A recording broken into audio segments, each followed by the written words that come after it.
Jirra jirtu maatii kaasuu shoo akkam nuuf jirtanii nuti nagaadhaa galata rabbii. Isinis immoo akka nagaa taatan waaqayyo irraa abdii qabnaa. Egaa bakka jirtanitti nageenyi keenya sinaa qaqqabu isiniin jechuu jaalannaa. Egaa kanatti taasisanii egaa arras deebinee dhufee jira. Egaa akkuma beekamu beellaxuun yeroo hundumaa waan bareedaa ta'e waan sin jaalattanii isiniif iddee ufti. Isinis immoo akka nu cinaa dhaabbattanii immoo nu jajjabeessuu sabskiraayibii goo akkasuma immoo laayikii go'uun sinirra jira jechuudha. Akkuma nutis waan jettanii waan sin barbaadan hundumaa kinoo sinii gochaa jirra. Fe'a keessa sinii guutaa jirra.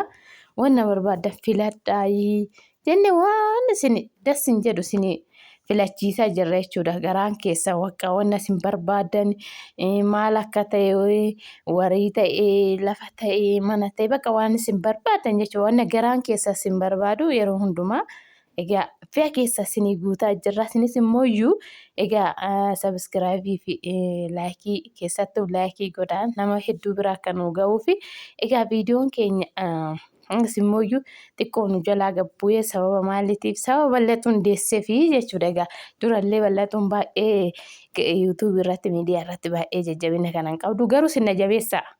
Na jajjabeessaa isiniin jira isin immoo na jabeessitanii jettan illee nan jabaadha waan ta'eef egaa kanatti taasisuudhaan immoo har'a waan bareedduu kichuu tana isiniif fidee dhufe maaliif baay'ee keessan warii guddate yookiin immoo saattolee nama namanii yookiin abbaan maa baasee gurguraa jettan laakki akkasii miti nuti wanna nurraan bitattan hundumaa qorannee duuba keessa isaa qoranneeti malee zim jenneetii miti.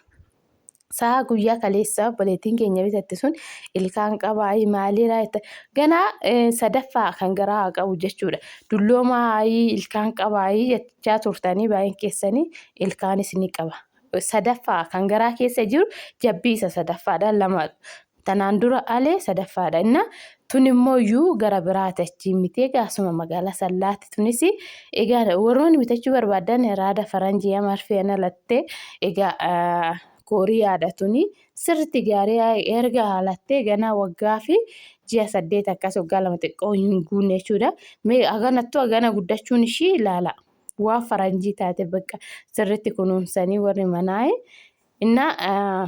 gurguruu barbaadanii maaliif xiqqoo abbiqiinis waddadee fiinoonis baay'ee waddadee sababa geejjibaarra kan ka'e nadaajiin hin jiru yaa'anii fiinoon gara biraatii dhufuu hin danda'u. Makiinaafiyyuu kanaaf gurguruu barbaadan maatiin warii biraattis waan qabaniif haatisaa daadaasaa jabbii kanaattis ni jira. Kanaaf isiniin jira warroonni bitachuu barbaadan jechuudha baay'ee keessarraa dalleettanii warra isaallee warri bitattan nuti warii hin taane hin qoranna haga danda'ame keessa namaa rabbii fi abbaatu beekaa nuti garuu hin qoranna namni sobuus hin danda'a hundi dhugaa dubbataa jechuun hin danda'amu. Maaliif nutti illee murteessinaa nullee garuu akka danda'ame hin qoranna jechuudha. Warii elmamu hin elmisiisna amma nama baay'eetu bitate viidiyoo waraabne malee jechuudha. Kan elmisiisne ganama osoo hin elmiin ganama naqamee egaa abbaasa fuulduratti yoo bitachuu barbaadan fuulduratti ganama haxxanii fuulduratti elmama warii elmamoo ta'e. Amma wariin tokko guma amala kan qabu hin jira kan muchisaa duudaa ta'e hin jira gabaa keessa amma warii naannan hin bitamu honguma yoo mana keessa ta'e malee maaliif namni warii gaarii hin gurguru. Egaa yookiin muchi duudaa ta'a yookiin kan nama nyaatu ta'a yookiin kan nama dhiitu ta'a yookiin immoo faranjumaa ta'e kan aannan hin qabnetu jira. Maaliif marfee waan alatanii marfeen kan habashaa kennisiisu salchisu hin jiraan. Akkasii kanaafiyyuu egaa nuti immoo hin qorannaa danda'ame. Egaa mana keessatti warii elmamus yoo ta'e elmamee warii immoo hin elmamnes yoo ta'e muchasaa akka qabanii silga hin elmama. Amma kaleessa kan deeme kun silga elmama. Muchisaa hunduu silga hin baasa. Maaliif muchi duudaa miti. Kanaafuu waan hundaa qoranneeti malee zim jedhamee birriin keessanis isinis akkatti gubattanii fiddan nuti hin beekna annan beeka. Keessattuu jechuudha kaasunis wallaalu annan beeka. Akkatti uftu birri biyya arabaa akkatti uftuu nan beeka jechuudha. Nyaata abdanii riiba abdanii waan meeqa keessa darbaniiti birrii kana fida waan ta'eef nu bichaa osoo hin ta'in maatiin keessanis murteessaa ta'uu qaba. Zim jedhanii birriitti ergitaniif waa tokko isinii bituu nurraa bichaa osoo hin ta'in nama biraatti irraa noo ta'e Yeegiddi maatiin keessanis murteessaa ta'uu qabu bakka. Maatiin tokko tokko amma sirriitti na gammachiisu loluuf obboleettis haa ta'u obboleessi ergan hin loluufinna. Kanaaf maatiin illee murteessaa tokko tokko jireetu silaa kan isheeti jiree kan namaa jiree kan bitu sin jira gini kanarrammoo maatiin sin ilaalanii waan hundaa sin yaabitanii jira. Egaa raaddi kun amma gurguramuu fi warroonni bitachuu barbaadan gara keessatti lakkoofsa keenya yeroo baay'ee maxxansina waan ta'eef heeloo jedhaayi. Raaddi bareeda kana burree bareeda kana hifuuttanii nu harka jira. Egaa warri barbaadan heeloo jedhaayi.